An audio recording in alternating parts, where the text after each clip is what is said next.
നിന്നെ ഞങ്ങള് പിന്നെ കണ്ടോളാം. പോവാ.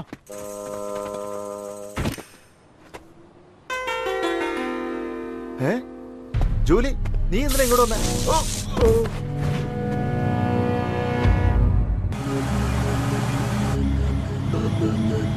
അവനെ സൂക്ഷിക്കണം. നിങ്ങളെ കണ്ടിട്ട് എത്ര കാലമായി? നിങ്ങൾക്ക് സുഖം തന്നെയല്ലേ? അയ്യോ, എന്റെ തലയ്ക്ക് എന്താ പറ്റിയത്? ഒരു പ്രധാനപ്പെട്ട ജോലിക്കാ നിന്നെ കൊണ്ടുവന്നേ. പ്രധാനപ്പെട്ട ജോലി എന്ന് പറഞ്ഞാൽ അത് എന്നെ കൊണ്ട് ചെയ്യാൻ പറ്റുമോ? അത് പോട്ടെ, കഴിഞ്ഞ 6 വർഷമായിട്ട് നിങ്ങൾ എവിടെയായിരുന്നു? നിങ്ങൾ ഇത്രയും കാലം എന്താ ചെയ്തോണ്ടിരുന്നത്? ഞാൻ എവിടെയൊക്കെ അന്വേഷിച്ചു. വീണ വീഴ്ചയിൽ തലയ്ക്ക് എന്തൊരു വേദനയാ. നീ വീണതല്ല, ഞാൻ ഷൂട്ട് ചെയ്ത.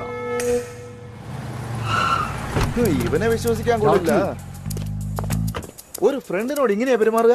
ക്ഷമിക്കണം, നീ എന്റെ സുഹൃത്തായത് കൊണ്ടാ ഇങ്ങോട്ട് കൂട്ടിക്കൊണ്ടുവന്നത്.